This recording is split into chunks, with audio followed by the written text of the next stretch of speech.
If you've ever dreamed of living in a cozy storybook cottage surrounded by plants, then you are in the right place. Today, I am sharing my personal 5 favorite houseplants that I think bring in that cozy, magical cottagecore vibe, but on top of that, they are also pretty easy to keep alive. And that is coming from somebody who has killed many succulents and cacti over the years. So before we get started, I wanted to touch really quick on what I think is actually the most important thing when picking out plants, and that is understanding your space and your own life needs. So take a good look around your space, figure out how much light you're getting, how much direct light, indirect light, all that stuff. And also just think about how often you feel comfortable watering plants, or maybe you travel a lot, so you will go through long periods where you're not around to water your plants as much. All of those things should be factored in. Just try to take a good little self-assessment and figure out what works best for you. For instance, like I mentioned, I have killed many succulents and cacti, and part of that is that I overwatered them, and that may seem so silly, like just stop watering them, but I am a very habitual person. For me, being able to go in and check on them once a week is really what works best for me, but succulents and cacti like to just be left alone to do their own thing, and that just it has never worked quite well for me. So really take into account those things, your personal preferences, what works for you before you buy a plant, because that can have a big impact on whether or not your plants will really thrive with you. So kicking off the list of my 5 favorite cottagecore feeling house plants is the wax plant. I have one that I have had for so many years, and he just keeps growing and going and going, and I have even propagated him a few times. Like a lot of plants on this list, the wax plant really enjoys bright indirect light. The more light, the better. However, it can deal with a little bit more shady of a corner, just not actually dark. It definitely still needs a good amount of indirect light. I keep mine in the corner of our dining room, but even though it's a corner, our dining room gets quite a bit of indirect light. It's right next to our French doors. You do want to avoid harsh direct light, especially that afternoon super bright light. Sometimes that morning light, if it hits it, that's all right for it, but you definitely want to avoid anything super intense as far as light hitting it, because it will sort of dry up and get a little crispy, which is nobody wants that. Now, the wax plant does prefer to dry out just a little bit between watering. At least the first couple inches of soil should be dried out before you water it again. So I tend to water mine about every other week or so. It just depends. You got to take a look at it and see how it's doing, and definitely changes throughout the year. So sometimes in the summer, our house is pretty warm because we don't have central air conditioning. So our house can get pretty toasty. So I find that sometimes I even end up watering it once a week during the summer, and then during the winter, water it a little bit less often. What I especially love about the wax plant is just those long, beautiful vines and the big, thick leaves. It's just such a unique plant, I think, that really has that magical cottagecore feeling.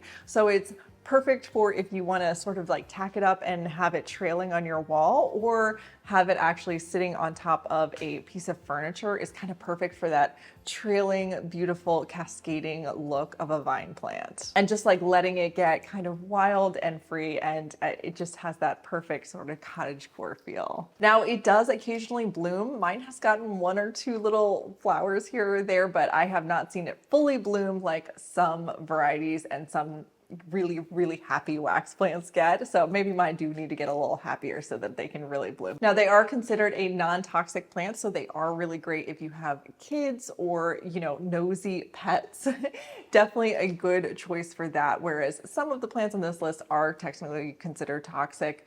The wax plant is a really good option if you have pets who tend to get into things. The next plant is called the Polka Dot Plant. These guys are so stinking cute. They are just so fun and unique, and they really do bring such a magical touch to them. You also don't see them quite as often as some of the other houseplants on this list. And so I think when you go into a home that has some of these, it really does feel a little extra special. Such a fun pop of color. They add so much personality to any space, and they really are decor on their own. Like the wax plant, they also enjoy bright indirect light, and you definitely want to try to prioritize giving them the best spot, because their colors can really be affected by having sort of the right amount of light. Now, they do like being watered just a little bit more often than those wax plants, so They like to be moist but not soggy. So you don't want to kill them, you don't want to give them root rot, but you do want to keep them sort of nice and watered and happy. These are also a great plant in case you're one of those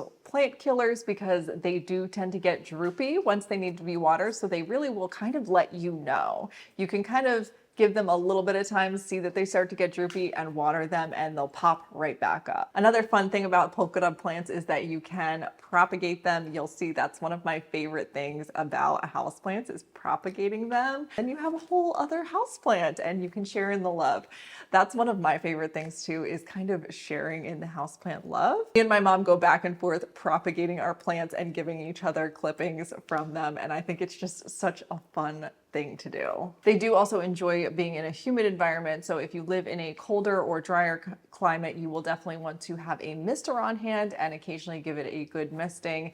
And you will also want to make sure it's free from any cold drafts. You want it to be in like a nice warm spot. So just keep that in mind. And thankfully this is another non-toxic plant, so it's good for both kids and pets. Okay, let's talk about ferns. I love ferns. They are such a cottagecore dream, I think. Just their sort of airy but bushy nature just makes them so extra cute. There are so many varieties to pick from. Boston ferns are generally very easy to find, and they definitely give you that cottagecore look. But also I love maidenhair ferns and asparagus ferns. They are both just so cute. The asparagus ferns almost look like hairy. That sounds weird, but it's so cute. And the maidenhair ferns just have such a beautiful leaf. Now they can be a little bit pickier because they definitely like to be moist and they like to have a lot of humidity. So you want to keep that in mind. They're kind of perfect for like a bathroom even. I personally am really excited to finish our bathroom renovation and to add a few ferns into the bathroom as part of the decor. And I think it'll just be like the perfect spot for them. They also like bright indirect light and can definitely take a little bit of morning sunlight, but you definitely want to avoid the direct harsh sunlight because they absolutely will dry out and get crispy real fast if they're in too much direct sunlight. And thankfully this is another really great option because it is non-toxic to both humans and pets.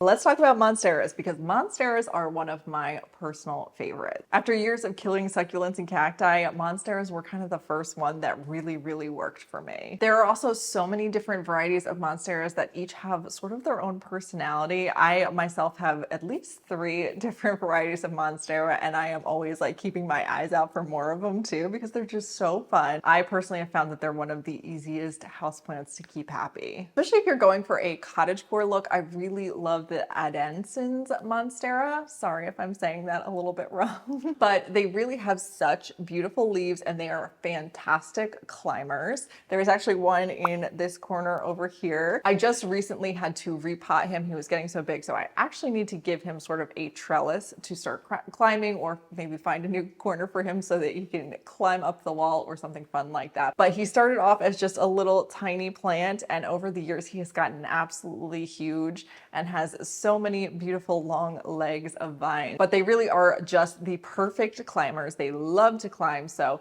it's really important to give them a spot or a space to climb or even hang them. Now the Monsteras do like to dry out a little bit. Now I've found in our house at least that I tend to water mine about once a week, maybe a little bit less during the winter, but during the summer especially, I probably do water them about once a week to keep them happy. Now just a PSA, Monsteras are in fact toxic to pets. Now, thankfully, none of my pets have taken to nibbling on my Monsteras. However, if you know that you have a pet who tends to like to, you know, taste everything around the house, you might want to avoid them. All right, our number 1 plant on my list is our magical, beautiful pothos. I absolutely love pothos. They are so fun and beautiful. Once again, another vining plant. I love vining plants, and especially if you're going for that cottagecore look, I just think you want vines, because what is more magical than a space covered in vines? That's like the epitome of cottagecore. Pothos are generally incredibly easy to care for. I absolutely love them because you can kind of forget them a little bit. They will kind of let you know when they need to be watered. Now, I do like to keep to a watering schedule and check in on them a lot more often, But if you forget for a week or two, you go on vacation, honestly, you'll come back and they'll look a little bit droopy, and you just water them and they perk right back up. So I really love that, especially for any plant beginners. I would really recommend a Pothos because I really do think that they kind of like let you know what they need. Similarly, if they're getting too much light, the leaves will kind of show it. They'll get a little bit yellowy and a little bit weird. So then you just move it to a new spot, like see how it does over there, and it'll probably let you know. There are also so many variety of Pothos, so many different beautiful ones. I am always surprised at the new ones that I kind of come across when I'm out plant shopping. I have several golden Pothos and silver Pothos, and they really have been such easy plants, and they keep kind of like duplicating because they are really, really easy to propagate, which I think I forgot to mention, but Monsteras are also really great to propagate. So easily you start with one plant and you can end up with like 10 plants within like a couple years. And I really think that that kind of adds to the beginner fun if you're new to houseplants, is propagating. Once you sort of get hooked on propagating, you kind of will be addicted to it, I think. They also like indirect light, but I have found that they're pretty tolerant to different levels of indirect light. So they can do well in sort of like maybe a more darker area than some other plants that need the brighter indirect light. So they have just a little bit more give, which makes them the perfect piece of decor because they can kind of get plopped mostly anywhere as long as they have enough light. And they're really just great for filling out a bookshelf or filling out an empty, awkward corner. Now we have big open shelving in our kitchen, and I absolutely love, and it's a must-have to have Pothos living on that top shelf and just let their vines sort of waterfall, cascade down, and I think they just add just the perfect touch and really up that cottagecore feeling. Unfortunately, like the Monsteras, Pothos are toxic for humans and pets, so just keep that in mind before you bring them into your home. So those are my personal favorite cottagecore feeling houseplants. But I know quite a few of you are gardeners and plant parents and are quite more knowledgeable than I am. So if you have a favorite that I didn't mention, please leave it below because I am always on the hunt for another good houseplant. And hopefully if you're a brand new plant parent, that this gave you some ideas of maybe where to start and just a little overview of how to take care of everybody. But thank you so much for watching. I hope you are having a lovely day, and I will see you next time.